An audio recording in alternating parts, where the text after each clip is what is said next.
तर charging section कुठलं आहे? सेक्शन 9, बरोबर आहे. आपण सेक्शन 9मध्ये काय बघितलं की जर सप्लाय असेल तर लेवी होईल. सप्लायर सप्लाय करतो, रिसिपियंटकडनं टॅक्स कलेक्ट करतो ॲज पर सेक्शन 9 मध्ये. हा आपला नॉर्मल चार्ज आहे, फॉरवर्ड चार्ज आहे. यामध्ये आपण 9(2) बघितलं होतं की पेट्रोलियम प्रॉडक्टवरती जेव्हा GST काउन्सिल रिकमेंड करेल गव्हर्नमेंट GST लावेल. सेक्शन 9(3) सांगितलं आहे की गव्हर्नमेंट नोटिफाय करेल याच्यावरती गुड्स किंवा सर्व्हिसेस गव्हर्नमेंटकडे टॅक्स डिव्हर्ट करण्याची जबाबदारी रिसिपियंटची असेल. Notified goods, notified services. 9(4) सांगितलं आहे की specified category of goods, specified category of goods आणि त्यामध्ये काही क्लासेस ऑफ पर्सनसाठीच ते ॲप्लिकेबल असेल, सगळ्या पर्सनसाठी नसेल. स्पेसिफिक कॅटेगरी ऑफ गुड्स ते पण ठराविक पर्सनला सांगितलं जाईल, त्यांच्यावरच त्या गुड्ससाठी, आणि ते पण परचेस केले जर अनरजिस्टर्ड पर्सनकडनं तर गुड्स किंवा सर्व्हिसेस. मग इथे रिसिपियंट कोण आहे? रजिस्टर आहे, आणि सप्लायर हा अनरजिस्टर आहे, तरच हे ॲप्लिकेबल होईल. 9(3) असं नाही आहे. 9(3) गव्हर्नमेंट गुड्स सर्व्हिसेस नोटिफाय करेल, याच्यावर टॅक्स रिसिपियंट येईल. 9(5) काय बघितलं आपण की जर पॅसेंजर ट्रान्सपोर्ट सर्व्हिस आहे, cab service, motorcycle, passenger transport service by cab or motorcycle, 100% tax payable कोण आहे? ECO. हे ओला किंवा उबेर असेल तर ते टॅक्स भरणार. इथे कॅब ऑपरेटर रजिस्टर असो किंवा नसो, कॅब ऑपरेटर रजिस्टर जरी असेल तरी पण ECO थ्रू कॅब बुक झाली असेल तर GST ECOच भरणार. आणखीन आहे अकॉमोडेशन फॉर लॉजिंग और रेसिडेन्शियल पर्पज. जी राहण्याकरता जागा असतात ती जागा जर ECO थ्रू बुक केली, मग ते हॉटेल म्हणा, त्याला इन्स म्हणा, गेस्ट हाऊस काही असो, जर हॉटेल रजिस्टर असेल तर मग ECO not liable to pay tax, मग ECO नाही भरणार GST. पण जर हॉटेल रजिस्टर नसेल तर मग ECO GST भरेल. तसंच आहे हाऊसकीपिंग सर्व्हिसेस, प्लंबिंग, कार्पेंटरिंग, हे जे आहेत ह्या सर्व्हिस ECO थ्रू घेतल्या तर जर सप्लायर जो ECO थ्रू सप्लाय करतो आहे सर्व्हिसचा तो रजिस्टर्ड पर्सन असेल तर मग तो GST देईल, मग ECOला GST देण्याची जबाबदारी नाही आहे. पण जर अनरजिस्टर्ड पर्सन आहे तो ECO थ्रू सप्लाय करतो आहे सर्व्हिसचा, तर मग त्या केसमध्ये ECO टॅक्स देईल. हे आपण सेक्शन 9 बघितला तेव्हा बघितलं. आणि त्यावेळेस मी तुम्हाला सांगितलं होतं की आपण नोटिफाईड गुड्स कुठले आहेत, सर्व्हिस कुठले आहे, हे मी नंतर सांगेन. थोडं तुम्हाला आता लॉ कळू द्या. मग आपण काय पुढचे सेक्शन बघितले, ज्या टॅलीमध्ये कसा उपयोग होतो हे बघितलं, टॅक्स इनव्हॉइस वगैरे बघितलं. आता हा कॉम्प्लिकेटेड कन्सेप्ट आहे म्हणून मी हा थोडा नंतर कवर करायला ठरवलं. आणि ह्यातला आपण आता सगळ्यात पहिला जो कॉम्प्लिकेटेड सर्व्हिस कुठली होती, GT, ती सर्व्हिस बघितली ना आपण. गुड्समध्ये बघितलं आपण की ॲग्रिकल्चरिस्टकडनं काय गुड्स घेतले,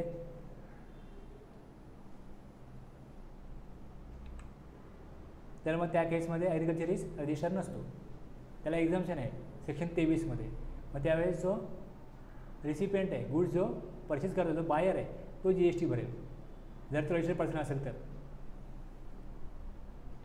ह्याच्यामध्ये 4 केसमध्ये ॲग्रिकल्चरिस्ट होता, बाकी आणखी दुसरे पर्सन आहेत. ठीक आहे.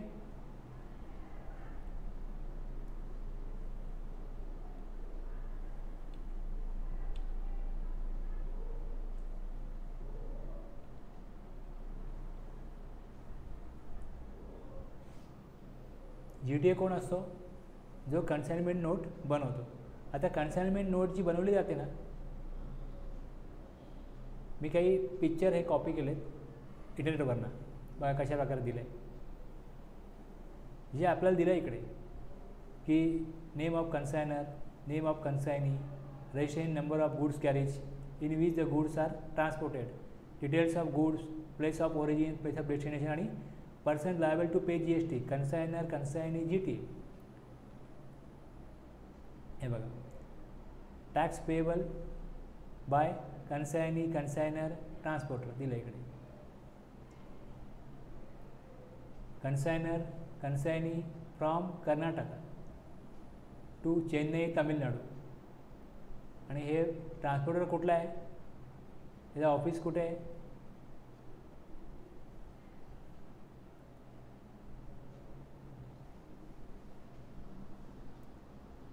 समजलं एक. आणि ॲड्रेस ऑफ डिलिव्हरी ऑफिस.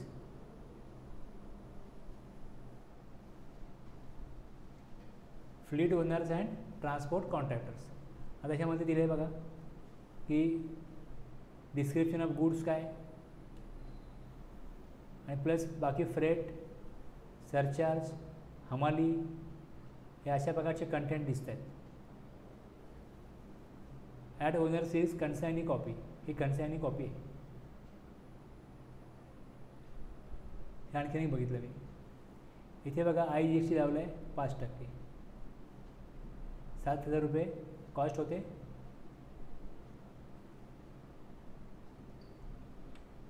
आणखीन एक बघितलं आहे, ह्याच्यामध्ये पण IGST 5%, 375. हा रजिस्टर आहे, पण याच्यामध्ये तो 5% GST लावतो. कुठं दिलं आहे इकडे की रिव्हर्स चार्ज आहे म्हणून. रिव्हर्स चार्ज असता तर त्याच्या 7,500मध्ये ही अमाऊंट ॲड झाली असती का, आणि टोटल 7,875 आले असते का, म्हणजे GST फॉरवर्ड चार्जमध्ये. जर रिव्हर्स चार्ज असता त्यांनी आपली अमाऊंट दिली असती आणि बाकीची अमाऊंट मग रिसिपिएंटला भरायचे. अशा प्रकारचं इकडे इंटिमेशन काहीतरी टेक्स पाहिजे होतं. रिव्हर्स चार्ज ॲप्लिकेबल आहे, पण हा फॉरवर्ड चार्ज आहे 5%. आपण बघितलं इथे रेट ऑफ टॅक्स 2 प्रकारचे असतील. जर GT अनरजिस्टर आहे तर मग 5% GSTमध्ये रिव्हर्स चार्ज द्यायचा आहे, पण GT रजिस्टर असू शकतो, त्या केसमध्ये तो 5%चं इनवॉइस बनवेल. 5% forward charge, 5% reverse charge. Reverse charge केव्हा ॲप्लिकेबल आहे, रिव्हर्स चार्ज केव्हा ॲप्लिकेबल आहे, ज्यावेळी GTA 12% टॅक्स लावत नाही. Services provided or agreed to be provided by a goods transport agency in respect of transportation of goods by road. ही entry. ब्रॅकेटमध्ये काय दिलं आहे, केव्हा GTA जर का 12% टॅक्स कलेक्ट करत नसेल तेव्हा. जर GTA 12% टॅक्स कलेक्ट करत नाही आहे तर GTA आयदर अनरजिस्टर आहे किंवा दुसरा GTA रजिस्टर आहे तर तो 5% घेत असेल तर मग RCM येईल. जर 12% टॅक्स घेईल तर फॉरवर्ड चार्ज झाला. बरोबर आहे, हे आपण बघितलं. आणि सर्व्हिस घेणारे कोण आहेत, factory, society, cooperative society, any person register under the CGST act और द IGST ॲक्ट और द AGST ॲक्ट और the UTGST act, any body corporate.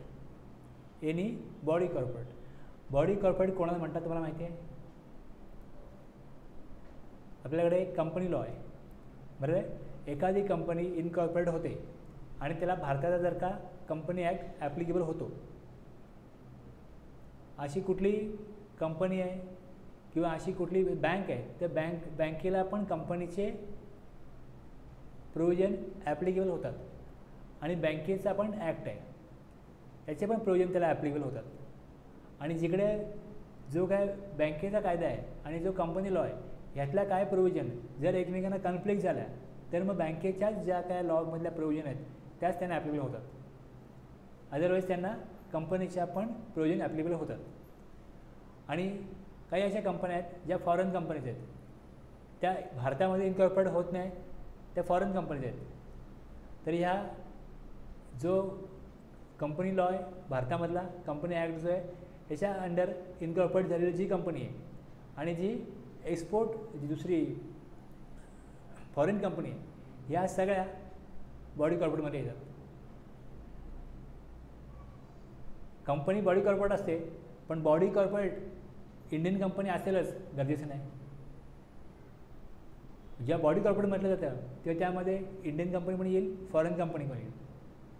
जर ट्रान्सपोर्टरनी सर्व्हिस दिली बॉडी कॉर्पोरेट म्हणजे Indian company, bank, foreign company हे सगळे त्यामध्ये cover होतं. Any partnership firm, any casual taxable person यांना जर का सप्लाय केला ट्रान्सपोर्टरनी आणि जर त्याच्यावरती 12% टॅक्स नाही लावला तर यांना रिव्हर्स चार्जमध्ये GST द्यावा लागेल. हे आपण बघितलं. कन्साइनमेंट GTA बनवतो त्यामध्ये सगळं मेन्शन केलेलं असतं, किती फ्रेट आहे दिलेलं असतं.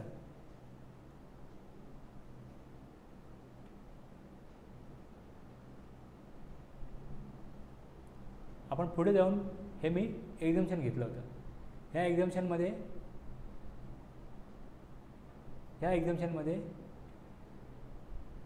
दोन प्रकारचे एक्झम्पशन आहेत, दोन प्रकारच्या कॅटेगरी आपण बनवल्या.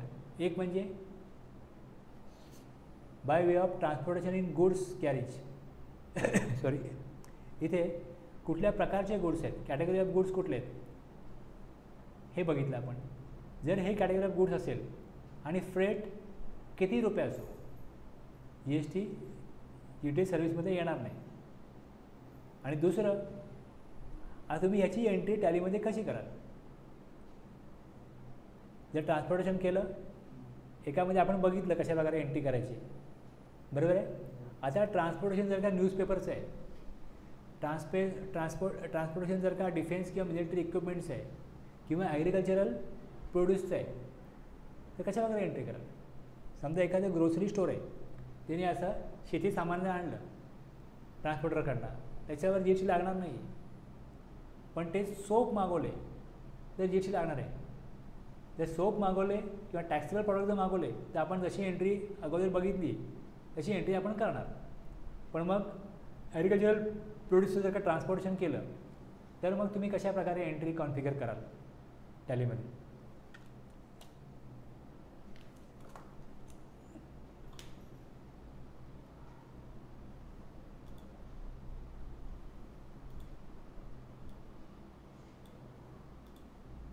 बरोबर आहे. आपल्याकडे जर RCMची एंट्री करायची आहे तर आपण इथे जाऊन enable tax liability on reverse charge ह्याच्या पहिले आपण इनेबल करून घेणार, हा ऑप्शन येस करून घेणार. मग पुढे आपण काय करतो, लेजर बनवतो, क्रिएट लेजर, ट्रान्सपोर्ट सर्व्हिस एक्झाम्प्ट आहे, मग एक्झाम घेईन मी. खाली इनडायरेक्ट एक्सपेंस आहे, GST ॲप्लिकेबल आहे, येस करीन. खाली इकडे जाऊन नेचर ऑफ ट्रान्झॅक्शनमध्ये एक्झाम्प्ट आहे, परचेस एक्झाम घेईन. इथे खाली तो ऑप्शन आहे इथे रिव्हर्स चार्ज ॲप्लिकेबल, तो आता मला लागूच होणार नाही कारण एक्झाम्पशन आहे ना.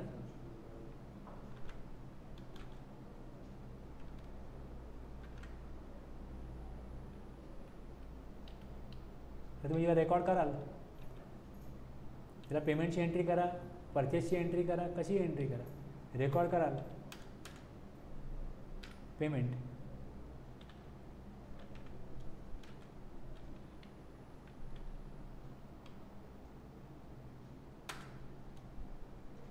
अरे कुठले घ्या,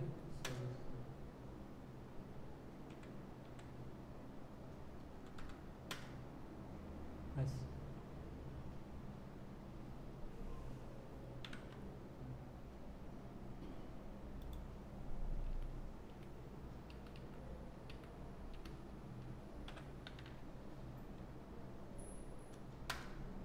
परचेसची एंट्री केली मी अशा प्रकारे.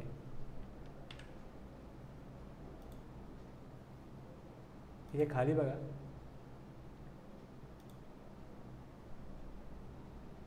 या प्रकारे इन्व्हॉइस बनेल कारण एक्झाम नाही, कुठे काही टॅक्स काही येणार नाही, रिव्हर्स चार्ज नाही, काही नाही, एकदम सर्व्हिस आहे.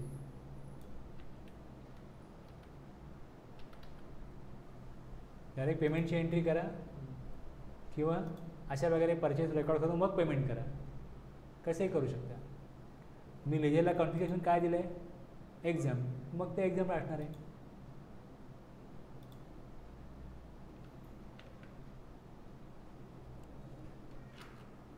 सेम सेकंड कॅटेगरीमध्ये थोडं मला याचा अर्थ सांगा, काय तुम्हाला अर्थ लागतो आहे. मी त्या दिवशी कसं झालं, पटकन मला संपवायचं म्हणून घाई केली, संपवलं. तुमच्यापर्यंत किती अर्थ पोचला, काय पोचला तुम्हाला सांगा. आता गुड्सचा सप्लाय होतो आहे, बरोबर आहे.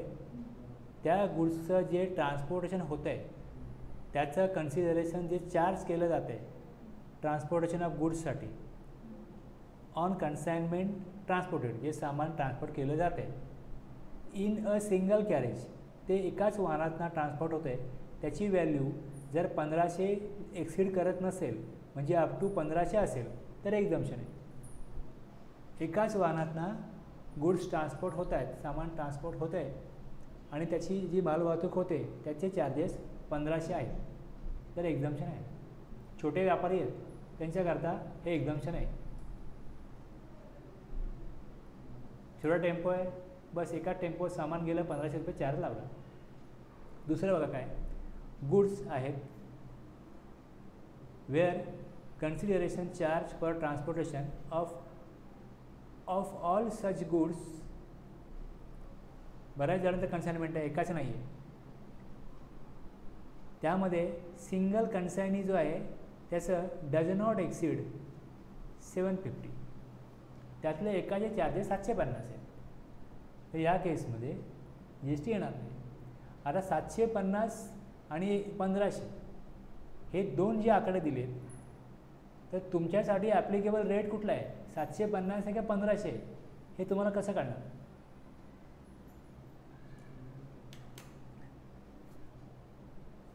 ही प्रोव्हिजन तुला उपयोगी आहे की नाही.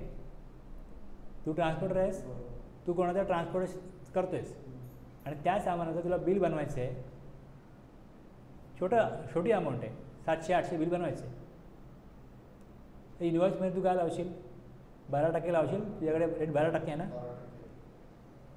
हे योग्य असेल का. दोन प्रकारचे कॅटेगरी आहेत. कुठले गुड्स चाललेत, जर हे गुड्स चाललेत, बरोबर आहे.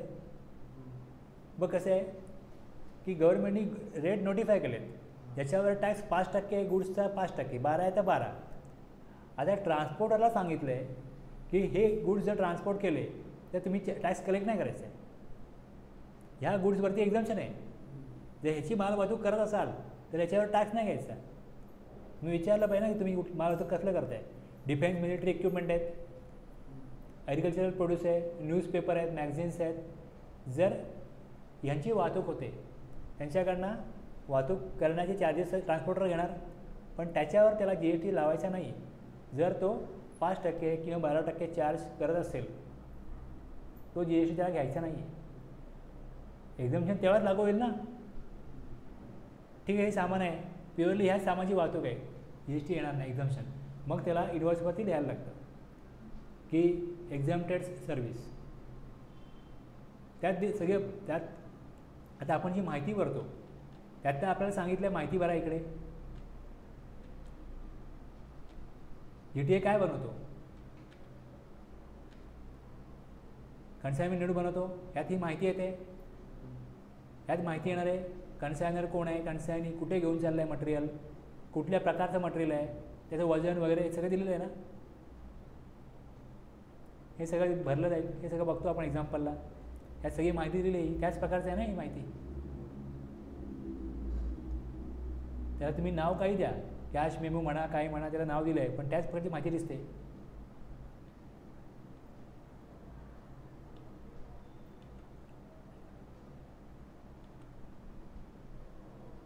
पहिली कॅटेगरी तर कळली. दुसऱ्या कॅटेगरीमध्ये जर कोणाकडनं 1000 रुपये घ्यायचे आहेत तर इन्व्हॉइस कोण बनवणार आहे, किंवा त्याचं जे काय माहिती द्यायची आहे ती कोण देणार माहिती. कन्साइनमेंट नोट जी बनवली जाईल त्यात लिहायचं आहे ना GST कोणाला पेबल आहे. तुमचा रेट जर 12% आहे, तुम्ही जर टॅक्स इन्व्हॉइस बनवता, बरोबर आहे ना. मग त्यात तुम्हाला जर का एक्झम्पशन हे ॲप्लिकेबल करायचं असेल मग तुम्हाला न्यावं लागेल ना की एक्झाम म्हणून. जर मी डिमार्टमधून अशा वस्तू आणतो तर काही प्रोडक्ट 5% आहेत, काही 12 आहे, काही एक्झाम्प्ट आहेत, दिलेलं असतं की एक्झाम गुड्स आहेत. मग जर गुड्सचा सप्लाय करतो एक्झाम प्रॉडक्ट, तो लिहितो एक्झाम प्रॉडक्ट आहे, रेट लिहितो, रेट 5% लिहितो.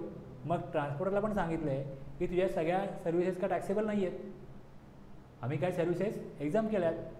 मग जर तू हे गुड्स ट्रान्सपोर्ट करत असतील तर तुला एक्झाम्शन द्यावं लागेल. इनवॉइस भरताना बघायला लागेल की आपण जे काय ट्रान्सपोर्ट करतो आहे त्याच्यावर GST आपल्याला कलेक्ट नाही करायचा. आणि दुसऱ्या केसमध्ये कोणाचंही गुड तुम्ही ट्रान्सफर करताय, कुठल्याही प्रकारचा असो, जर त्याचं गाडी भाडं 1500 रुपये तुम्ही घेताय, 1500पर्यंत घेताय आणि त्याच्या एकट्याचा छोट्या गाडीवर ट्रान्सपोर्ट करताय तर GST नाही घ्यायचा. आणि दुसरं तुमची मोठी गाडी आहे पण त्यात कमी प्रमाणात का होईना एखादं सामान जात आहे आणि त्याचं गाडी भाडं 750पर्यंत आहे, तर त्या केसमध्ये पण GSTची आकारणी होणार नाही. तसं इनवॉइस बनवायला पाहिजे, तशी माहिती त्या कन्सिक्वेन्स नोटमध्ये आली पाहिजे. अदरवाईज रिसिपियंटला काहीच कळणार नाही. जर अनरजिस्टर आहे ट्रान्सपोर्टर तर त्याला कसं कळणार रिसिपियंटला की माझं सामान एका गाडीतनं आलं का माझं सामान ज्या गाडीतनं आलं त्यामध्ये आणखीन पण कोणाचं सामान होतं हे त्याला कसं कळणार. आता काय चाललं आहे बरोबर असं सांगतात की किती भाडं घेतलं 1500 ना. मग असं समजा तुमचं सामान एकाच गाडीतनं आलं, तुम्हाला जेव्हा कधी 1500 रुपयेपर्यंत भाडं लागेल ना तुम्ही RCMमध्ये GST भरू नका. पण ट्रान्सपोर्ट झाली तुमची, माल आला, त्याचं जर का तुमच्याकडे कन्साइनमेंट नोट असेल त्याच्यावरती जर का लिहिलेलं असेल ते लिहिलेलं असणं गरजेचं आहे की तुमचं सामान सिंगल कॅरेजमधून आलं आहे का मग मल्टिपल आणि एकाहून जास्त लोकांचं सामान एकाच वाहनातनं आलं आहे. त्याप्रमाणे हे 2 रेट आहेत. मी जो अर्थ सांगतोय तोच अर्थ ऐकून बघा, वाचून बघा. Goods where consideration charge for the transportation of goods on a consignment transported in a single carriage does not exceed 1500 रुपये. गाडी भाडं 1500हून जास्त नाही पाहिजे. तर सिंगल कॅरेजमधनं कॅरेजचा अर्थ एकाच वाहनातनं 1500 रुपये सामान आलं. दुसरं where consideration charge for transportation of all such goods, त्या सगळ्या गुड्सचं सिंगल कन्साइनिंग करता जर 750 असेल, जे काय सगळे गुड्स आहेत त्याच्यामध्ये एका कन्साइनिंगचे जर 750पर्यंत वाढ असेल तर ते एक्झाम्प्ट आहे. मग जर 800 असेल तर टॅक्सेबल होईल. पण माझं सामान मला माहितीच नाही की सिंगल कॅरेजमध्ये आलं आहे का असं सगळ्यांचं आलं आहे त्यात माझं आलं आहे.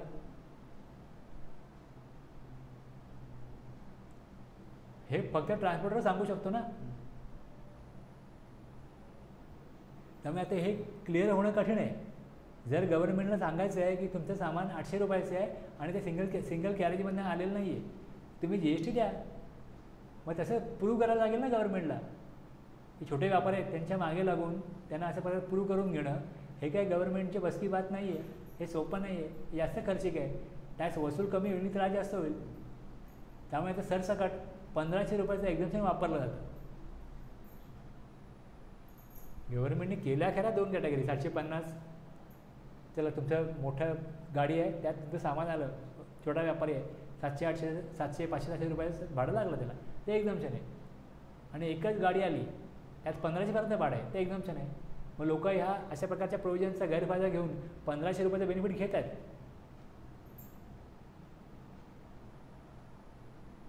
आणि ज्यांना माहिती नाही प्रोव्हिजन तर ते भाडं भरत आहेत. ट्रान्सपोर्टर भाडं लावतात. तुमच्याकडे 12% चार्ज आहेत, मी लावत असाल 1000चं बिल बनवूया, 500चं बनवूया, किती ते बनव तुम्ही लावत असाल, तो बिल देत असेल. आणि ज्याला ITC मिळतं त्याला फरक पडत नाही काय, लावा फॉरवर्ड चार्जमध्ये किती पण लावा.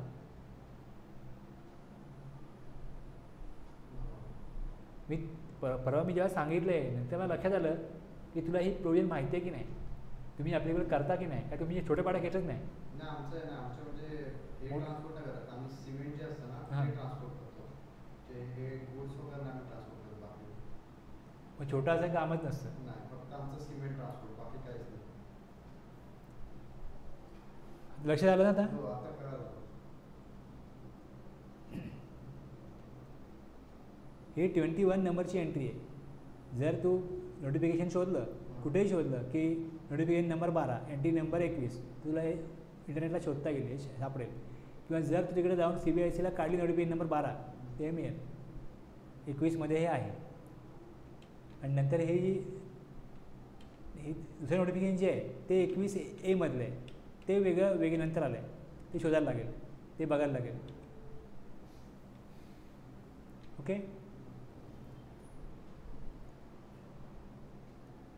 आपण एवढंच केलं होतं ना. फक्त हा पॉईंट माझा राहून गेला. मी त्या दिवशी मी वेगळ्या याच्यामध्ये होतो, त्यात हा पॉईंट माझा म्हटलं थोडं नंतर वेळ देऊन हा एक्सप्लेन करू. Services supplied, legal service. आता त्याच्यामध्ये सर्व्हिस प्रोव्हायडर कोण आहे? Services provided or agreed to be provided by an individual advocate. आता ॲडव्होकेट हा इंडिव्हिज्युअल असतो, त्यांची पार्टनरशिप फॉर्म असते ॲडव्होकेटची, including senior advocate or firm of advocate by way of legal services directly or indirectly. आता legal services काय काय असू शकतात? एखाद्याला ॲडवाईस पाहिजे, काही कन्सल्टेशन सर्व्हिस घ्यायची आहे, किंवा दुसरं कोर्टासमोर उभं राहून जे बाजू मांडतात, बरोबर आहे, ते वगैरे पण असतात. मग लिगल सर्व्हिसच्या खाली दिलं आहे explanation. Legal service means any service provided in relation to advice, consultancy or assistance in any branch of law in any manner, कुठल्याही पद्धतीने असो, includes representational services before any court, tribunal or authority. सल्ला घ्या, मार्गदर्शन घ्या किंवा बाजू मांडा, हे सगळं. आणि कुठल्याही लॉचा असो, कुठल्याही कायद्याचा लॉ असो. GST लॉ वेगळा आहे, इंडियन पिनल कोड वेगळा आहे, कोर्टामध्ये जे अपराधी असतात त्यांच्याकरता वेगळा लॉ आहे. तुम्ही कुठल्याही प्रकारे कोर्टासमोर, ट्रिब्युनलसमोर, ऑथॉरिटीसमोर बाजू मांडण्याचं काम करता, हे सगळं लिगल सर्व्हिसमध्ये कव्हर होतं. अशा प्रकारची सर्व्हिस जर रेसिपियंट घेत असेल, सर्व्हिस घेणारा कोण आहे? टू एनी बिझनेस एंटिटी, तर त्या बिझनेस एंटिटीला गव्हर्नमेंटकडे GST भरायचं आहे. Person liable to pay tax any business entity, any business entity. ती जी ॲडव्होकेटची फर्म आहे ते कुठल्याही परिस्थितीत रजिस्ट्रेशन घेऊन रिसिपियंटकडनं टॅक्स कलेक्ट करून फॉरवर्ड चार्जमध्ये इनवॉइस बनवू शकत नाही. त्यांना हे कामच ठेवलेलं नाही. त्यांचं लिगल सर्व्हिस जो कोण घेईल तो टॅक्स भरेल, फॉरवर्ड चार्ज नाहीच त्यांना. ओके, आता ही लिगल सर्व्हिस जशी असते तशी आणखीन एक पुढे आहे आर्बिट्ररी ट्रिब्युनल. आर्बिट्ररी ट्रिब्युनल यांची पण सर्व्हिस असते टू एनी बिझनेस एंटिटी. जसं कोर्ट असा न्यायनिवाडा करायला, तसं ट्रिब्युनल बनवतात. म्हणजे एक 4-5 लोकांची कमिटी बनवायची, जाणकार लोकांची, आणि मग आपल्यातले जे वादविवाद मुद्दे आहेत ते आपण आपलेच मांडायचे की काय करता येईल, काय कोणाचं योग्य आहे, कोणाचं अयोग्य आहे. मग ते सांगतील त्याप्रमाणे आपण करायचं. असं जर का काही व्यापाऱ्यांनी ठरवलं की आपले असोसिएशन आहे, आपल्या व्यापाऱ्यांमधले जे काय तंटे आहेत, डिस्प्यूट आहेत, ते आपण कोर्टात आणायचे. ते गावामध्ये इथे पंचायत असते, तसं एक ट्रिब्युनल आहे. ह्या ट्रिब्युनलमध्ये तुम्ही सोडवा तुमचे मॅटर, झटपट निकाल लागेल तुमचा, खर्च कमी, वेळ आणि पैसा दोन्ही वाचेल. आता असं वगैरे ट्रिब्युनल बनवलं तर ज्यांना कोणाला त्याच्यासमोर काय न्यायनिवाडा करायचा असेल तर त्यांना काय चार्जेस द्यायला लागतात. असे चार्जेस जर का त्यांना दिले तर त्याच्यावरती GST बिझनेस एंटिटीने द्यायचा. सर्व्हिस कोणाची घेतली? ट्रिब्युनलची. कोणी घेतली? बिझनेस एंटिटीने. GST कोणी द्यायचा? Business entity. ते ट्रिब्युनलचं रजिस्ट्रेशन घेणार नाही. रजिस्टर्ड पर्सन कोण आहे? बिझनेस एंटिटी, त्यांनी GST भरायचा. Arbitrary tribunal is a private tribunal constituted by parties in disputes where one or more persons are referred by the parties to resolve the dispute in themselves and by whose decision they agree to bound. काही तंटे तर होणार, काय अशा प्रकारे मतभेद तर होणार, मग ते सोडवण्याकरता आपण एक माणूस नेमू, एक जाणकार माणूस ठेवू किंवा एक कमिटी बनवू. पण ते जे निवाडा करतील तो आपल्या दोघांना मान्य असेल, हे आपण ठरवलं तरच हे पॉसिबल आहे. मग अशा प्रकारे यांची सर्व्हिस जर घेतली आणि दोघांना मान्य आहे किंवा अशा प्रकारच्या जे काही बिझनेस आहेत त्यांना मान्य आहेत ते अशा प्रकारे बनवतात ट्रिब्युनल, आणि मग त्यांच्या थ्रू त्यांचे मॅटर जे आहेत ते सॉर्ट आउट करतात.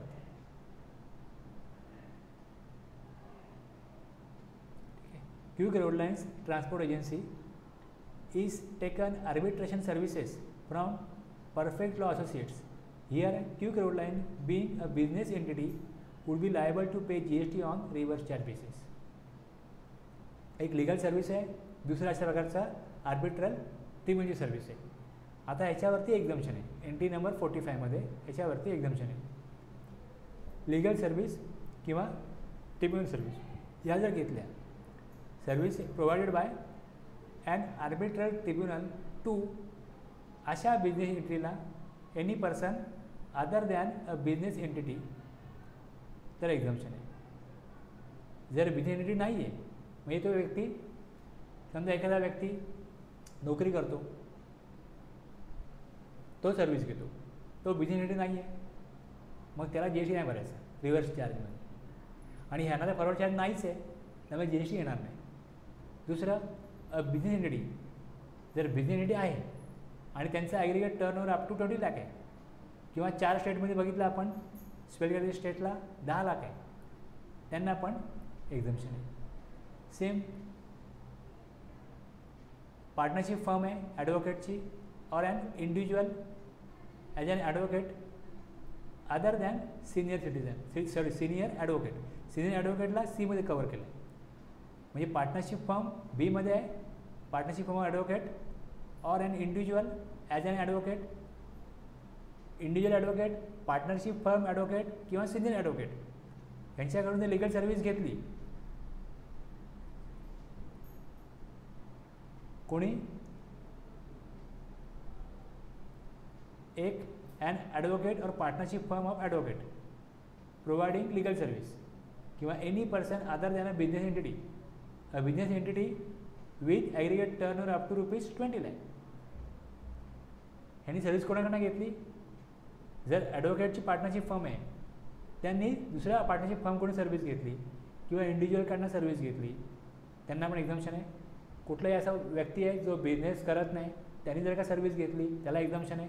प्लस बिझनेस आहे ज्यांचा टर्नओव्हर 20 लाखाच्यापेक्षा कमी आहे किंवा 10 लाखापेक्षा कमी आहे, त्यांना पण एक्झम्पशन आहे. आणि सेम सिनियर ॲडव्होकेटकडनं सर्व्हिस घेतली कोणी पण, एनी पर्सन किंवा बिझनेस एंटिटी, त्यांनाही एक्झम्पशन आहे.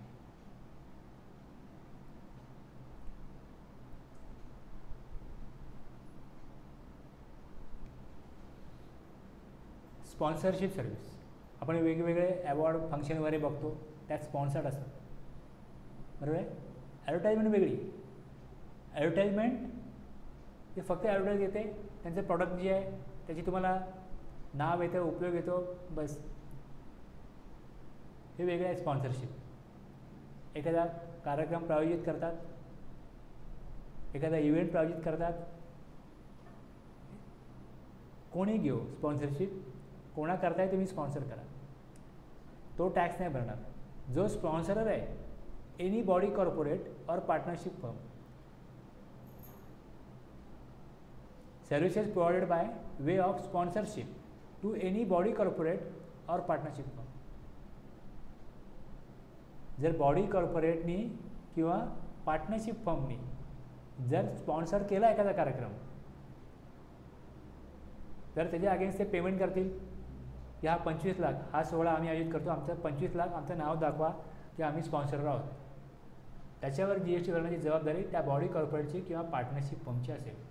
जर एखाद्या इंडिव्हिज्युअलनी स्पॉन्सरशिप घेतली तर त्याला ॲप्लिकेबल नाही,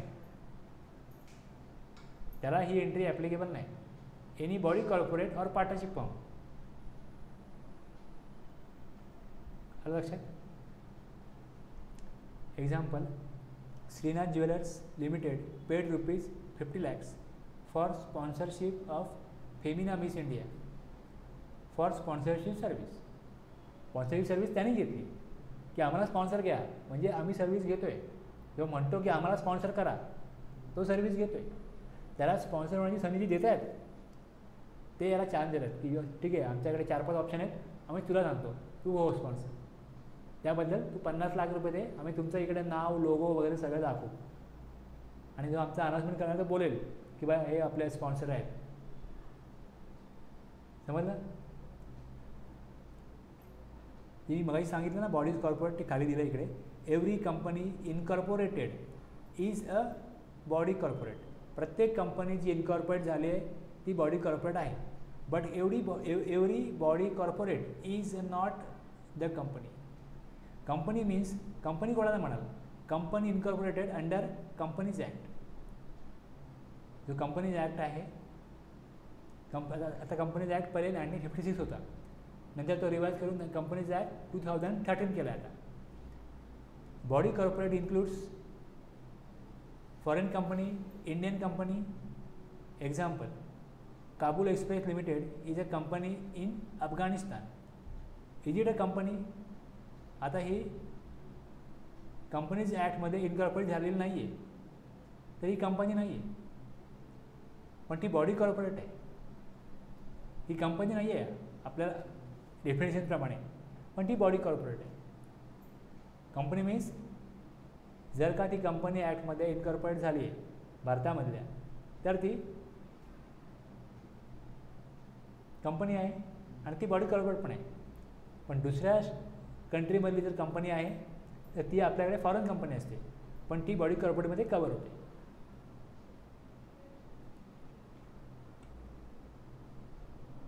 business entity, government services. Government services, आता गव्हर्मेंटच्या सर्व्हिसेस कुठल्या कुठल्या आहेत? तर गव्हर्मेंटच्या काय अशा प्रॉपर्टीज आहेत, त्या भाड्याने दिलेल्या आहेत. दुसरं, गव्हर्मेंटचं पोस्ट डिपार्टमेंट गव्हर्मेंटचं आहे ना, पोस्टामध्ये काय होतं? Speed post, express, parcel. पहिले जेव्हा कुरिअर नव्हतं तेव्हा पोस्टाचं काम होतं, त्याच्यावर जी एस टी लागतो. पोस्टाचा जी एस टी नंबर असतो, तुम्ही पार्सल वगैरे पाठवाल मग जी एस टी लागेल. ह्याच्याकरता फॉरवर्ड चार्ज आहे, ह्याच्याकरता फॉरवर्ड चार्ज आहे. मग इथे दिलं आहे स्पेसिफिकली. प्लस आपण रेल्वे बघतो, तुम्ही रेल्वेने गेलात, ए सीने वगैरे गेलात, ए सी कोचनी, तर मग त्याच्यावर जी एस टी लागतो, माहिती आहे ना. दुसरं, services in relation to aircraft. विमानाने गेलात जी एस टी लागतो. म्हणजे काही स्पेसिफिक क्लासेस आहेत, तुम्ही रेल्वेने जा, विमानाने जा, किंवा ट्रान्सपोर्टेशन ऑफ गुड्स किंवा पॅसेंजरचं होतं जे काय गव्हर्मेंटचं, त्याच्यामध्ये सगळ्या क्लासवर जी एस टी नाही आहे, पण काही क्लासवर जी एस टी आहे. गव्हर्मेंट जी एस टी घेतं, फॉरवर्ड चार्जमध्ये घेतं. आता आपण एंट्री बघतो रिव्हर्स चार्जची. इथे काय आपण बघतो आहे? Governmental services by central government, state government, union territory, local authority. जर या कुठल्याही प्रकारच्या सर्व्हिसेस टू बिझनेस एंटिटी, कुठल्याही बिझनेस करता गव्हर्मेंटने सर्व्हिसेस दिल्या, तर ती बिझनेस एंटिटी आहे, त्यांनी रिव्हर्स चार्जमध्ये टॅक्स द्यायचा आहे. अपवाद, एक्सेप्ट, अपवाद कुठल्या सर्व्हिसेस? तर रेंटिंग ऑफ इमूवेबल प्रॉपर्टी.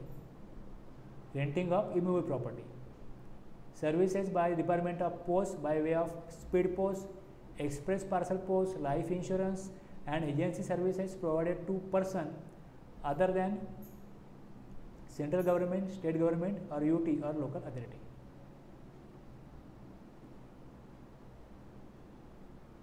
गव्हर्मेंटनी गव्हर्मेंटला सर्व्हिस दिली.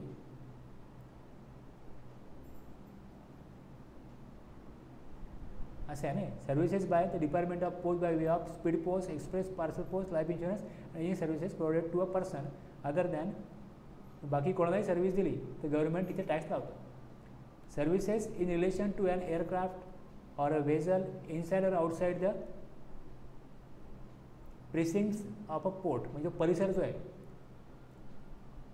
ऑर ॲन एअरपोर्ट, इथे पण सर्व्हिस कुठली घेतली तर गव्हर्मेंटकडे फॉरवर्ड चार्जमध्ये जी एस टी लागतो. ट्रान्सपोर्टेशन ऑफ गुड्स और पॅसेंजर्स, इथेही कुठल्या प्रकारचा रिव्हर्स चार्ज येत नाही. जर गव्हर्मेंटची ट्रान्सपोर्ट सर्व्हिस आहे पॅसेंजर सर्व्हिस आहे याच्यावर गव्हर्नमेंट टॅक्स घेतं. या व्यतिरिक्त कुठल्या सर्व्हिस आहेत ज्या सेंट्रल गव्हर्नमेंटनी दिल्या आणि बिझनेसने घेतल्या तर त्याच्यावरती त्या बिझनेस एंट्रीला गव्हर्नमेंटला टॅक्स देण्याची लायबिलिटी येते. Governmental services. क्लिअर आहे. आता ह्यातनं आपण काय समजलो की ह्या केसमध्ये renting of immovable property the following cases government or local authority is liable. इथे बिझनेसला काय बघायची गरज नाही. Renting of immovable property services specified below. एक post express parcel speed post इथे गव्हर्नमेंट फॉरवर्ड चार्जमध्ये GST जमा करते. Services in relation to an aircraft vessel आणि ट्रान्सपोर्टेशन ऑफ गुड्स और पॅसेंजर इथे फॉरवर्ड चार्ज लागतो, रिव्हर्स चार्ज लागत नाही. आता ह्याच्यामध्ये काय केलं गव्हर्नमेंटनी आपलं लॉ मेकर्सनी एक 5A नंतर अमेंड केला आणि सांगितलं असं जर government central government state government union territory किंवा local authority renting of immovable property ही सर्व्हिस देत असेल आणि सर्व्हिस घेणारा पर्सन जर GSTमध्ये रजिस्टर असेल तर मग त्या रजिस्टर पर्सननी त्या टेरिटरीमध्ये ज्या टेरिटरीमध्ये तो सर्व्हिस घेतो आहे तिथे टॅक्स द्यावा reverse चार्जमध्ये.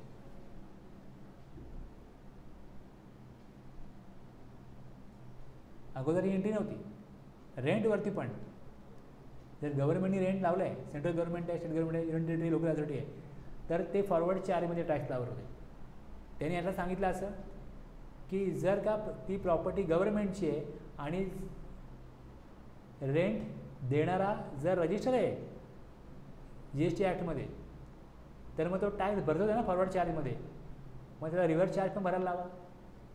Normally central government state government union territory किंवा लोकल अथॉरिटी हे GST नंबर घेत नाहीत. त्यांचं रजिस्ट्रेशन असतं ते कशाकरता असतं TDS कट करण्याकरता असतं. बाकीचे टॅक्स सप्लाय कुठला करतच नाही. पण इमूवेबल प्रॉपर्टी जर असेल तर त्याकरता त्यांना टॅक्स कलेक्ट करण्याकरता स्पेशली रजिस्ट्रेशन घ्यायला लागू नये म्हणून हे अमेंड केलं की बाकीचं गरज नाही. बाकी पोर्ट डिपार्टमेंटला आपलं काम चालतं आहे, बाकीचं असं कुठला सप्लायच नाही आहे. रेल्वे डिपार्टमेंट घेईल GST नंबर, एअरपोर्ट अथॉरिटी ते घेतील. बाकीच्यांना इमूवेबल प्रॉपर्टीज करता स्पेशली रजिस्ट्रेशन घ्या आणि सगळ्या कम्प्लायन्सेस करत बसा हे काम वाढत होतं गव्हर्नमेंटचं. म्हणून गव्हर्नमेंटनी सांगितलं की जर रजिस्टर्ड पर्सनला तुम्ही प्रॉपर्टी इमूवेबल प्रॉपर्टी रेंटवर दिली असेल जर लँड किंवा बिल्डिंग जर त्याला रेंटवर दिली असेल तो GST भरू शकतो ना. रजिस्ट्रेशन घेण्याची गरज नाही. पण त्यासाठी ती एंट्री रिव्हर्स चार्जमध्ये असणं गरजेचं होतं. मग नंतर अमेंडमेंट करून ती एंट्री 5च्या नंतर 5A ॲड केली. समजलं ना काय. जेव्हा लॉ बनवला त्यावेळेस त्यांना लक्षात नाही ही गोष्ट की रजिस्ट्रेशन स्पेशली घ्यायला लागेल. जे डिपार्टमेंट आहे त्यांना ज्यांच्या कब्जामध्ये ती इमूवेबल प्रॉपर्टी आहे किंवा त्यांची इमूवेबल प्रॉपर्टी आहे त्यांना मग टॅक्स कलेक्ट करण्याकरता रजिस्ट्रेशन घ्यावं लागेल आणि कॉम्प्लायन्सेस करायला लागतील. मग जो कॉम्प्लायन्सेस करतोच आहे त्याच्यावरच जबाबदारी का टाकत नाही म्हणून 5A अमेंड करून ती जबाबदारी त्याच्यावर टाकली RCMमध्ये आणलं. In registered person in taxable territory liable to pay GST. समजलं. क्लिअर आहे.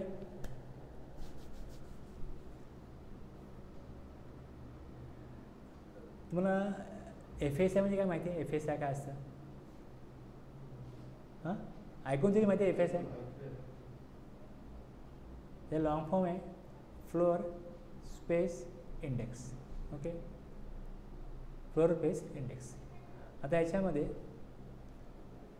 शहराची लोकसंख्या किती आहे, इथे किती लोकांची राहण्याची व्यवस्था झाली पाहिजे, किती प्रकारे ग्रोथ होतो आहे शहराचा आणि आजूबाजूला काय मोकळी जागा किती आहे याच्याप्रमाणे काय प्लॅनिंग केलं जातं की आता जे बांधकाम केलं जाईल त्यांना तुम्ही ठराविक जागेमध्ये ठराविक स्क्वेअर फूटचं बांधकामच करायला परवानगी द्यायची. आजूबाजूला किती मोकळी जागा ठेवायची हे सगळं ठरवलं जातं. त्याचप्रमाणे जी ऑथॉरिटी असते सिडको महानगरपालिका ती बांधकाम करण्याला परवानगी देताना बघते जागा किती आहे, क्षेत्रफळ किती आहे, त्याप्रमाणे जो कायदा ॲप्लिकेबल असतो त्या शहराला त्यामध्ये तेवढं बांधकाम करता येतं. तशी जागा नसेल, तेवढी प्रमाणात जागा नसेल, मग लोक काय करतात आजूबाजूला मोकळ्या जागा आहेत तिकडे जाऊन बिल्डिंग बांधतात. म्हणजे काय होतं, शहराचा जो काय विस्तार आहे तो होतो. ठराविक काळानंतर FSI वाढवला जातो. आता ही बिल्डिंग आहे, ही रिकन्स्ट्रक्ट करायची झाली तर ही रिकन्स्ट्रक्ट होऊ शकत नाही जुन्या FSI प्रमाणे. जेवढी बिल्डिंग पाडली जाईल तेवढीच बांधता येईल. हा जर FSI असेल तर बिल्डरला बांधून फायदा काय. ही बिल्डिंग 3 मजली आहे. आता जर 20 वर्षापूर्वी बिल्डिंग बांधली किंवा 25 वर्षापूर्वी बांधली तर काही काळाने जर त्याचा FSI वाढवून दिला, आता जे लोक इथे राहतात तिथे ही बिल्डिंग पण बांधू शकत नाहीत. मग आता जर का कायद्याप्रमाणे लोकांच्या गरजेप्रमाणे FSI जर वाढवला असेल की त्यावेळेस जो FSI होता त्यावेळेची जी शहराची गरज होती, कारण गरज जास्त वाढलेली आहे, आता लोकांच्या गरजा वाढल्यात किंवा काही नवीन प्रॉब्लेम निर्माण होऊ नये म्हणून गव्हर्नमेंटने FSI वाढवून दिला की आता बिल्डर इथे येऊन जिथे पहिले 35 फ्लॅट होते तर आता ती बिल्डर 35च्या ऐवजी 50 फ्लॅट बनवेल, 60 बनवेल, 70 बनवेल, एवढे फ्लॅट बनवेल. तर जेवढे लोक राहिले आहेत त्यांना मग 3 वर्ष भाडं द्यायचं, तो खर्च बिल्डरचा आहे. आणि मग जे त्याला एवढ्या लोकांना जागा दिल्यानंतर जे दुसरे फ्लॅट बांधता येतील FSI वाढल्यामुळे, अगोदर जेवढा FSI होता तेवढं बांधकाम झालेलं आहे. आता FSI वाढला 25 वर्षानंतर तरच ह्याच्यापेक्षा जास्त फ्लॅट होतील आणि ते फ्लॅट विकल्यानंतर जर बिल्डरला फायदा होणार असेल तरच कुठलाही बिल्डर ही बिल्डिंग रिकन्स्ट्रक्ट करेल ना, बरोबर आहे. आता हा जो FSI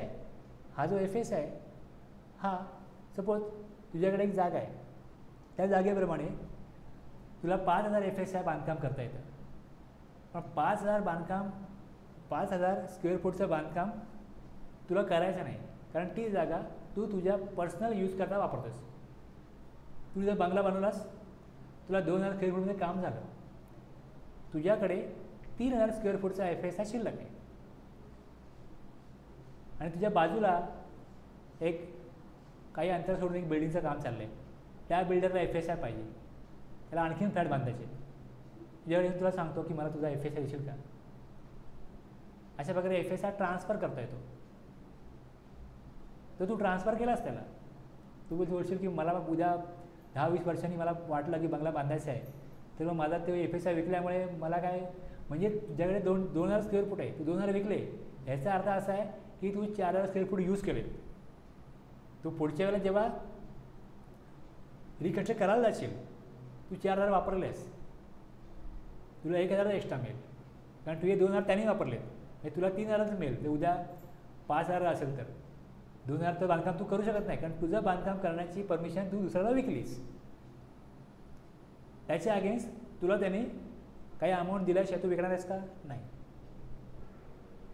मग ती जी अमाऊंट तो देईल, ही सर्व्हिस कुठली झाली, ही सर्व्हिस आहे FSI देण्याची. इथे गुड्स ट्रान्सफर होत नाही, FSI हक्क दिला की माझा हक्क जो आहे तो मी तुला देतो, त्या हक्काबद्दल मला पैसे पाहिजे, 10 लाख रुपये दे.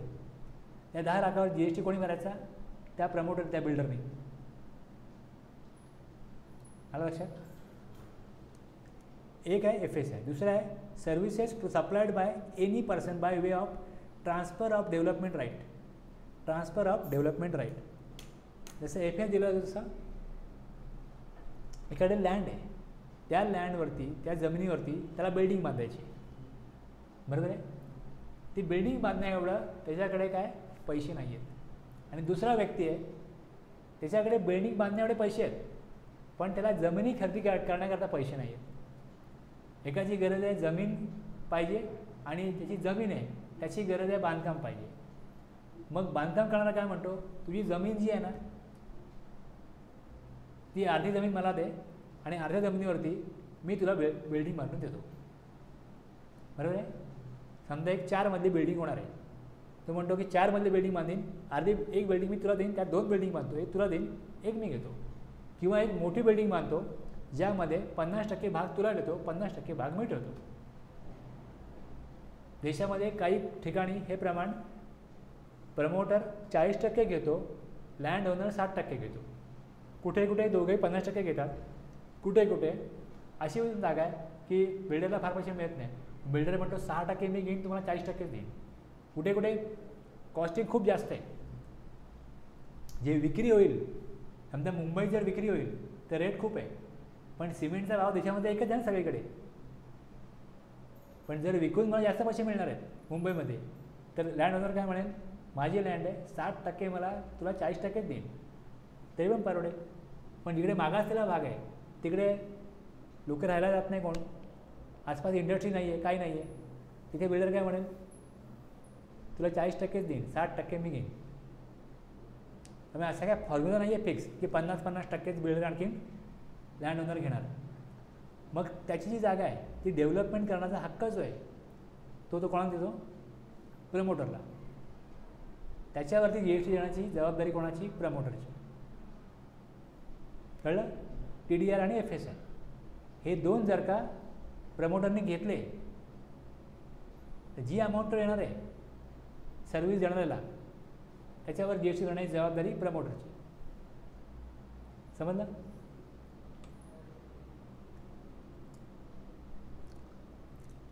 लॉंग टर्म लीज आणखी एक एंट्री आली ते 5C मध्ये 30 इयर्स किंवा त्याहून जास्त वर्षाकरता जर लँड लीजवर दिली त्याच्यावर GST प्रमोटरने भरायचा. प्रमोटर ती जागा घेतो, आमच्या बाजूला एक बिल्डिंग बांधली, ती लीजवर आहे. जो लँड ओनर आहे, जो ओनर आहे त्याने त्याचा हक्क जमिनीचा ट्रान्सफर नाही केला. बिल्डिंग बांधा इकडे 50 वर्षासाठी तुम्हाला मी लीजवर देतो आहे.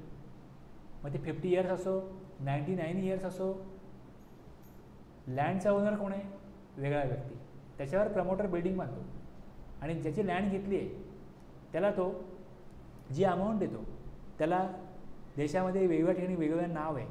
कुठे ॲज प्रीमियम, सलामी, cost, price, development charges or any other name.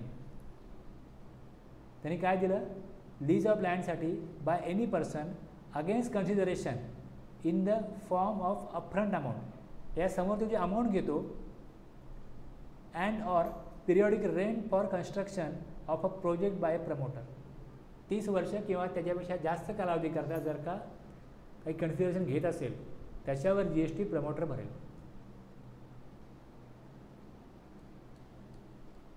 तीस वर्षापेक्षा कमी आहे तर मग एंट्री येणार नाही, 30 वर्ष किंवा त्याहून जास्त.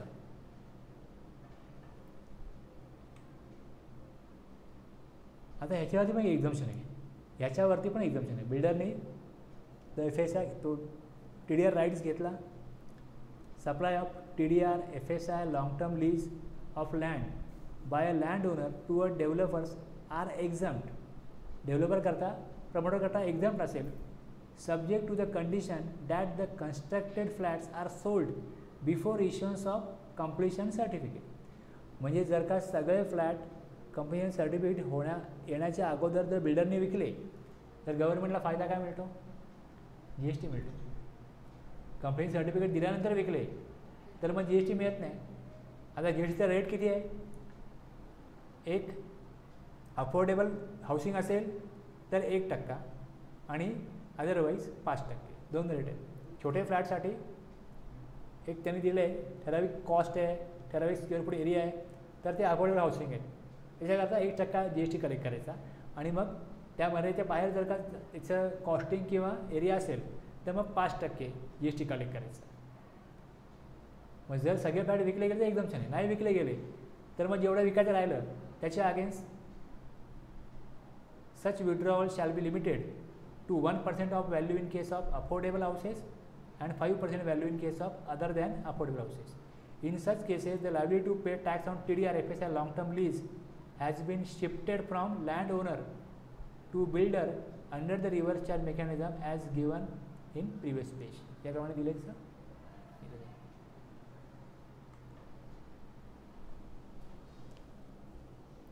कंपनीचा डायरेक्टर असतो किंवा बॉडी कॉर्पोरेटचा डायरेक्टर असतो. त्या डायरेक्टरकडनं कंपनीने सर्व्हिस घेतली तर डायरेक्टर हा कंपनीचा एम्प्लॉई नाही आहे. या केसमध्ये जर एम्प्लॉई आहे तर आपण मग एम्प्लॉई आहे तर त्याप्रमाणे चालेल, पण डायरेक्टर हा कंपनीचा एम्प्लॉई नाही आहे, तो काही सर्व्हिसेस कंपनीला देतो. त्या केसमध्ये कंपनी किंवा बॉडी कॉर्पोरेटनी जे कन्सिडरेशन त्यांनी पे केलं डायरेक्टरला त्याच्यावरती जो GST रेट आहे त्याप्रमाणे GST जमा करण्याची जबाबदारी ही कंपनीची राहील. Services provided by director of a company or a body corporate to the said company or the body corporate. ठीक आहे. आता समजा तो जो डायरेक्टर आहे कंपनीचा तो in the capacity of director of company service देतोय तरच ही एंट्री ॲप्लिकेबल होईल, तरच ही एंट्री ॲप्लिकेबल होईल.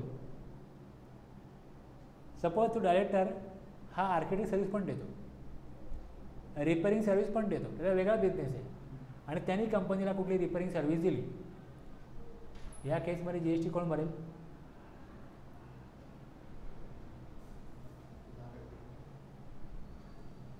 GST फॉरवर्ड चार्जमध्ये येईल का रिव्हर्स चार्जमध्ये येईल?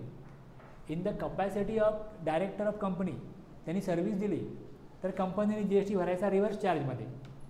पण तो डायरेक्टर नाही आहे किंवा आहे आणि रिपेअरिंगचं काम निघालं तर कोणाकडे आपण करतो?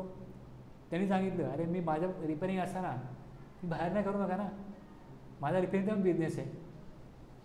मग तो डायरेक्टर असला काय नसला काय आपण ते काम त्याकडनं केलं असतं ना. म्हणजे इथे तो कपॅसिटी ऑफ डायरेक्टर म्हणून ती सर्व्हिस देत नाही आहे रिपेअरिंग सर्व्हिस, त्याचा बिझनेस आहे. मग तिथे तो फॉरवर्ड चार्ज लावेल. पण डायरेक्टरच्या अधिकारामध्ये तो जर जेव्हा काही सर्व्हिस देईल डायरेक्टर आहे म्हणून त्यावेळेस त्याच्यावर GST कंपनीने भरायचं RCMमध्ये.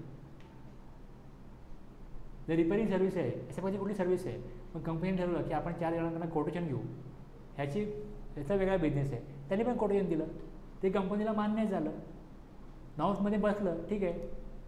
डायरेक्टर आहे म्हणून त्याला काम दिलं नाही तर कंपनीला ज्या प्रकारच्या बिझनेसला सर्व्हिस ते कॉन्ट्रॅक्ट द्यायचं आहे त्यात तो बसला त्या नावमध्ये म्हणून त्याला दिलं. इथे वेगळा प्रकारचा सप्लाय हा तो डायरेक्टर म्हणून सप्लाय देत नाही आहे कंपनीला, सर्व्हिसेस देत नाही आहे. ती सर्व्हिस वेगळी, ही सर्व्हिस वेगळी. पण डायरेक्टरच्या अधिकारात ज्यावेळेस सर्व्हिस देईल त्यावेळेस RCM येईल. त्या व्यतिरिक्त कुठली सर्व्हिस देईल तर फॉरवर्ड चार्ज येईल.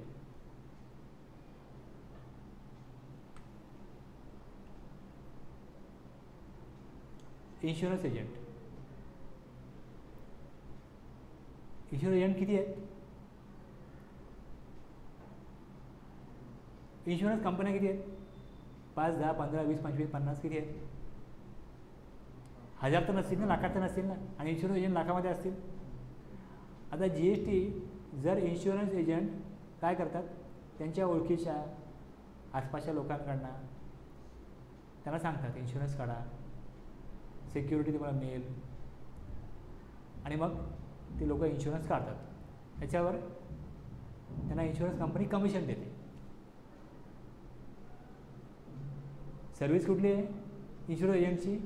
ही लोकांना इन्शुरन्स घेण्याकरता कन्व्हिन्स करायचे आणि इन्शुरन्स कंपनीला हा बिझनेस द्यायचा. मग लोकांना त्याप्रकारे गायडन्स करणं, इन्शुरन्स कंपनीच्या वेगवेगळ्या स्कीमची माहिती देणं, म्हणजे इन्शुरन्सचा महत्त्व लोकांना पटवून देऊन त्यांना इन्शुरन्स काढण्याकरता तयार करणं, ही सर्व्हिस ते इन्शुरन्स कंपनीकरता देतात. आणि त्या सर्व्हिसच्या बदल्यात त्यांना इन्शुरन्स कंपनी कमिशन देते. आता कमिशन सर्व्हिस आहे नाही, ह्या सर्व्हिसवरती GST कोणी भरायचं? जर इन्शुरन्स एजंटनी भरला तर हजारो इन्शुरन्स एजंटना जोपर्यंत त्यांचा 20 लाख टर्नओव्हर लिमिट क्रॉस होत नाही तोपर्यंत गव्हर्नमेंटला GST मिळणार नाही. मग त्यांनी रजिस्ट्रेशन घेतल्यानंतर पण त्यांनी टॅक्स भरला की नाही भरला त्यांच्या मागे लागा, फॉलोअप करा, हे त्रासदायक आहे. त्यापेक्षा 50 कंपन्या आहेत त्यांना सांगितलं की तुम्ही जेव्हा कमिशन द्याल GST भरा, GST जमा करा, त्यांच्या मागे लागणं सोपं, बरोबर आहे. त्या 5-25 लाख लोकांचा जो टॅक्स आहे तो कोण भरेल? जसं कमिशन दिलं जाईल इन्शुरन्स कंपन्या भरतील. आणि इन्शुरन्स कंपन्यांना त्यांच्या प्रॉफिट अँड लॉस दाखवायलाच लागेल की आम्ही किती कमिशन दिलं. त्यांचं प्रॉफिट अँड लॉस बनेल ना, त्यांचे एक्सपेन्सेस रेकॉर्ड करतील ते कोणाकोणाला पेमेंट केलं. आणि ते काय कॅश पेमेंट देत नसतील, त्याने आलेलं पेमेंट जे काय ते रेकॉर्ड करायलाच पाहिजे. किती रुपयाचा इन्शुरन्स काढला, किती खर्च झाला. मग इथे काय खोटंच रेकॉर्ड करणार नाही, खरंच रेकॉर्ड करायला लागेल त्यांना. ऑर्गनाइज सेक्टर आहे, मग ऑर्गनाइज सेक्टरकडनं टॅक्स घेणं कधी पण गव्हर्नमेंटला बेनिफिशियल असतं. त्यामुळे इथे त्यांनी काय केलं, इन्शुरन्स एजंट जर insurance service any person carrying insurance business insurance business करणाऱ्या कंपनीला जर इन्शुरन्स एजंट सर्व्हिस देतो तर त्या केसमध्ये इन्शुरन्स बिझनेस करणारी कंपनी आहे ती टॅक्स देईल RCMमध्ये.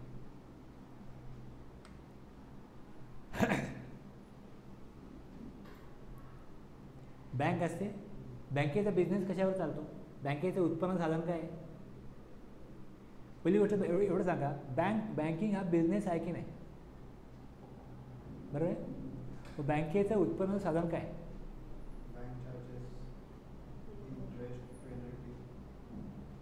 जो बँक चार्जेस आहे किंवा ATM मधनं पैसे तुम्ही विड्रॉ केले 5 वेळा तुम्हाला फ्री आहे, 6व्यांदा चार्जेस लागेल किंवा चेक परत गेला, एवढ्याच गोष्टींवरती बँकेचा खर्च भागेल. मोठं साधन काय बँकेच्या उत्पन्नाचं, तर लोन देणं. आणि मग लोन देण्याकरता बँक पैसे आणते कुठनं,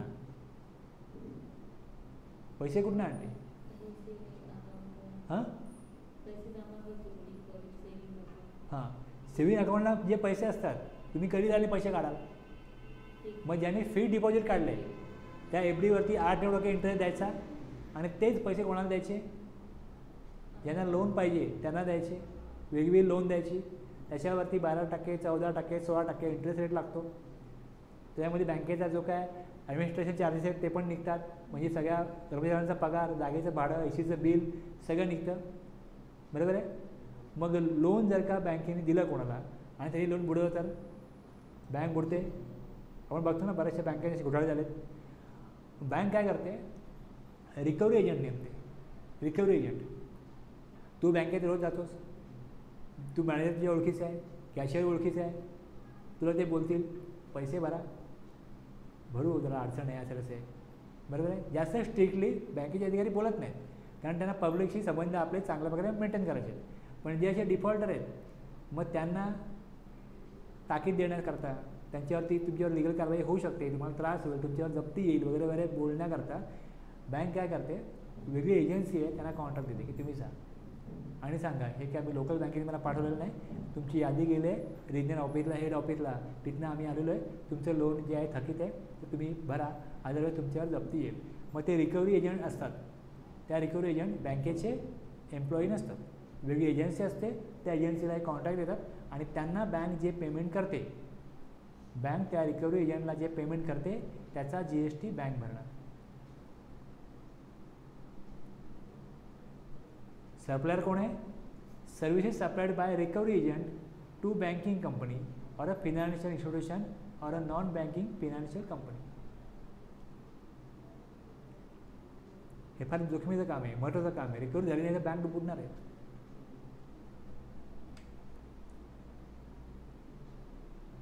अजूनही काही बँकेच्या एंट्री आहेत पुढे आहेत त्या, ठीक आहे. आता ही नवी एंट्री जी आहे, म्युझिक कंपोजर, फोटोग्राफर आणि आर्टिस्ट. म्युझिक कंपोजर, फोटोग्राफर आणि आर्टिस्ट, त्यांच्या ज्या कलाकृती असतात, म्युझिक बनवलं जातं, कंपोज केलं जातं, चाल लावली जाते, फोटोग्राफर फोटो काढतात, आर्टिस्ट ड्रॉइंग वगैरे काढतात, बरोबर आहे.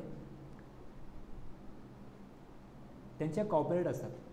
ते कॉपीराईट ते म्युझिक कंपनीला, प्रोड्युसरला किंवा आणखीन कोणाला विकतात. त्याच्यावरती GST कोणी द्यायचं, तर त्या म्युझिक कंपनीने, त्या प्रोड्युसरने त्यांनी GST द्यायचं.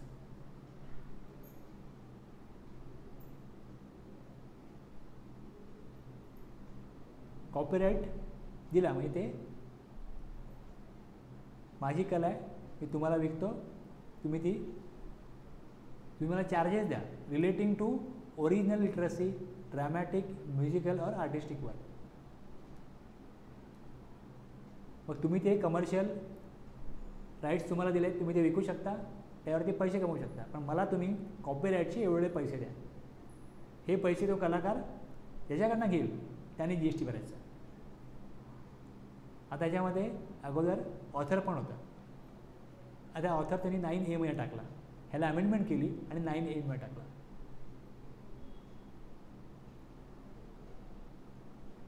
लेखकांना खूप चांगले दिवस असतात. काय काय लेखक एकाहून जास्त सिरियलला कथा लिहितात. ती कथा लिहित राहायची, लोकांना कसं आवडतं त्याप्रमाणे ती फुलवत राहायची, वाढवत राहायची. पहिले असे एकटे दुकटे ऑथर होते, आता ऑथर पण आपल्याकडे 4-5 लोक कामाला ठेवतात. हे कॅरेक्टर वाढवा, ते वाढवा, असं करा तसं करा, ह्याला मारा, ह्याच्यात भानगडी लावा, हे सगळं काम आहे ना. हे आता एका माणसाचं राहिलेलं नाही, 4 लोक घेऊन काम करतात.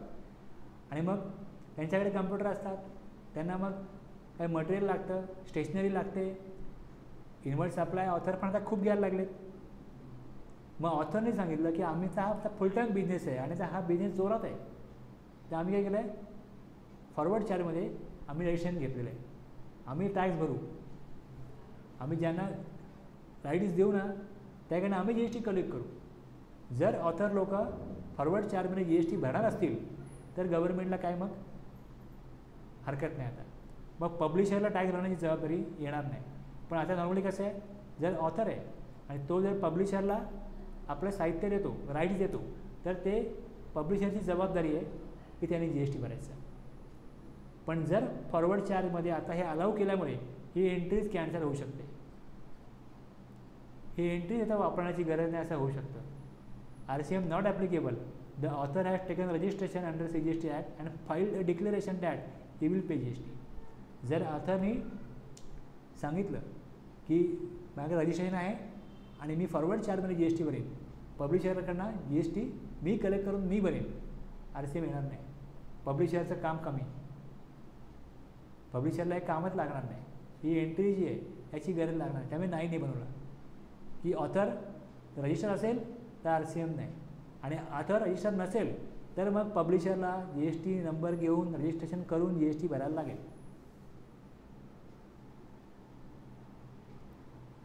अमेंडमेंट होऊन नाही आला. अदरवाईज पहिले हे इकडेच होतं की author, music composer, photographer, artist सगळे इकडेच होते. मग ऑथर आता वेगळा झाला. परिस्थिती बदलली, त्यामुळे लॉज अमेंड करायला लागले.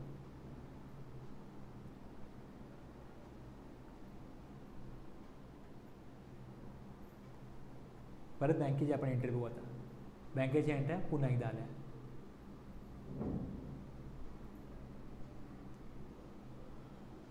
काही निकष असतात ते पाळून लोन द्यावे लागतात, पण ज्यांच्याकडे राईट्स असतात, अधिकार असतात, त्यांनी असे निकष न पाळता लोन दिली आणि बऱ्याच बँका बुडाल्या. मग RBIने काय केलं, RBIने ह्या सगळ्यावरती लक्ष ठेवण्याकरता मेंबर्स ऑफ ओव्हरसीइंग कमिटी नेमली, देखरेख समिती. ती आता वेगवेगळ्या व्यवहारावर लक्ष ठेवते.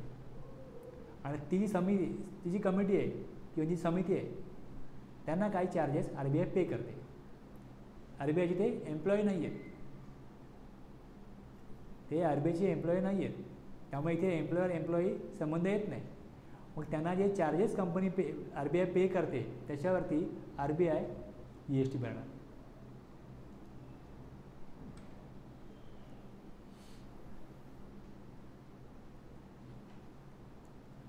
बँकेला आपला बिझनेस लोकांपर्यंत वाढवायचा, न्यायचा असतो. त्यांना खातेदार पाहिजे असतात आपल्या बँकेमध्ये, अकाउंट ओपन केलेले पाहिजे असतात. मग बँक काय करते, काही एजन्सीला कॉन्ट्रॅक्ट देते. त्या एजन्सीज बँकेला सर्व्हिस देतात. Services supplied by individual direct selling agent other than a body corporate, partnership or limited liability partnership firm to bank.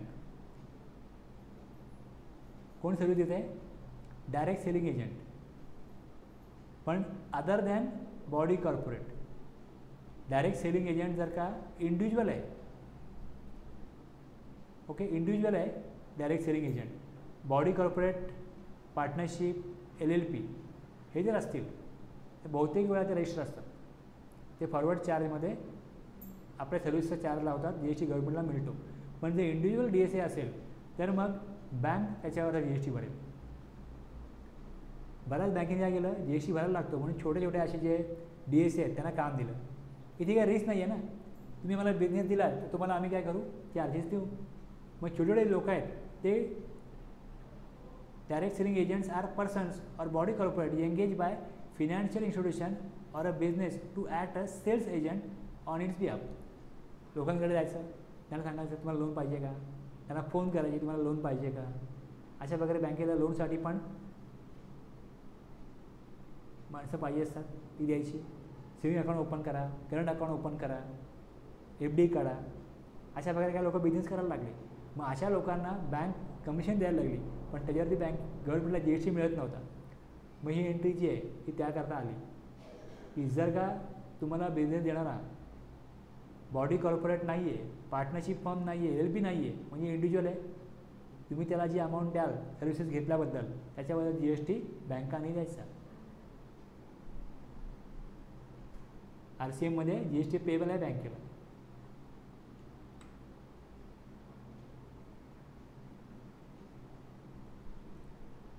तशी आणखीन एक कॅटेगरी असते बिझनेस फॅसिलिटेटर्स. हे पण बँकेला बिझनेस देतात. They can refer client, pursue the clients proposal and facilitate the bank to carry out its transaction but cannot transact on behalf of bank. बँकेच्या वतीने ते काही करत नाही, पण ते बँकेला कस्टमर देतात. बिझनेस फॅसिलिटेटर्स हे असतील तर यांना पण बँकेने काय चार्जेस दिले त्याच्यावर GST भरण्याची जबाबदारी बँकेची.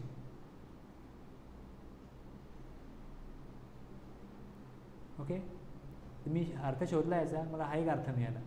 फॅसिलिटेटर म्हणजे काय? Helps a group of people in a business to reach an outcome or decision for which everyone will take responsibility and be fully committed. हा एक मला अर्थ मिळाला. आणि दुसरा मला बँके संदर्भामध्ये हा अर्थ मिळाला.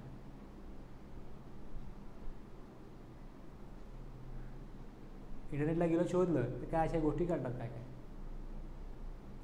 बँके संदर्भात आहे, त्यामुळे ते पुढचा जो अर्थ आहे तो लागला. Agent of business correspondent. आता बिझनेस करस्पॉन्डंटचे जे एजंट आहेत, जसं इन्शुरन्स कंपनीचे एजंट असतात तसे बिझनेस करस्पॉन्डंटचे पण एजंट असतात. त्या एजंट थ्रू बिझनेस करस्पॉन्डंट आपला बिझनेस करतात. आता बिझनेस करस्पॉन्डंट हे पण कोण आहेत? Bank representatives. They help villagers to open bank account. हे पण बँकेसाठी काम करतात. Business correspondent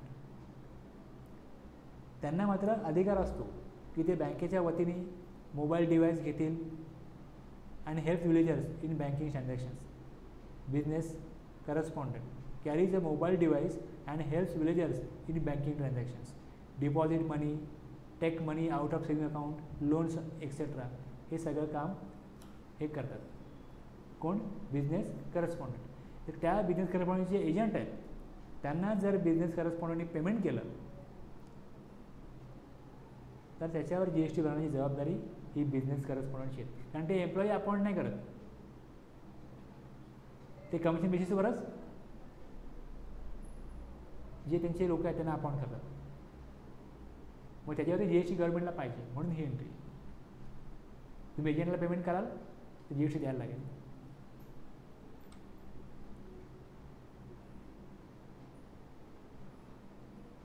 security service. Security service. आता आणखीन 4-5 सर्व्हिसेस बाकी आहेत. ठीक आहे, आता मी जेवढं घेतलं आणखीन एक 4-5 सर्व्हिसेस, म्हणजे आजचं काय आपलं आज पूर्ण होणार नाही. आणखीन काही प्रॉब्लेम मला सांगायचे म्हणजे अजून एक नाही म्हटलं तरी अर्धा तास लागेल. तुम्ही बेटर थांबवू तिथे. मी वेळेत आपलं आता थोडं 5 मिनिटं अगोदर संपलेलं चालेल. कळलं पाहिजे तुम्हाला, सगळे पॉईंट क्लिअर झाले पाहिजेत. मला असं वाटतं की आत्तापर्यंत मी थोडंसं अगोदरची लिंक घेऊन तुम्हाला जिकडे सोडलं तिकडे कंटिन्यू करून परत GTAमध्ये तुम्हाला छोटे पॉईंट हायलाईट करून सांगितले आणि तिकडनं पुढे आलो आपण. तुम्हाला GTA कळला तर बाकी तुम्हाला सगळं कळण्यातलंच आहे. आणि तुमच्या जर तुम्ही बँकेमध्ये काम केलं तर ह्याचा उपयोग आहे, अदरवाईज काही उपयोग नाही. म्हणजे बऱ्याचशा एंट्री अशा आहेत की ज्या नॉर्मल बिझनेसमध्ये काम करणाऱ्या लोकांना ॲप्लिकेबल नाहीच आहे, काय उपयोगाचे नाहीच आहेत, पण तुम्हाला कन्सेप्ट क्लिअर होण्याकरता आपणही बघतोय. बाकी काय महत्त्व नाही याचं काय. त्यामुळे जे महत्त्वाचं आहे ते तुम्हाला 3-4 एंट्र्या तुम्हाला बनवायला लागतील. 4-5 एंट्र्या तुमच्या कामाच्या आहेत, त्या तुम्हाला नीट कळल्या, व्यवस्थित कळल्या, बस. की कुठे फॉरवर्ड चार्ज आहे, कुठे रिव्हर्स चार्ज आहे कळलं.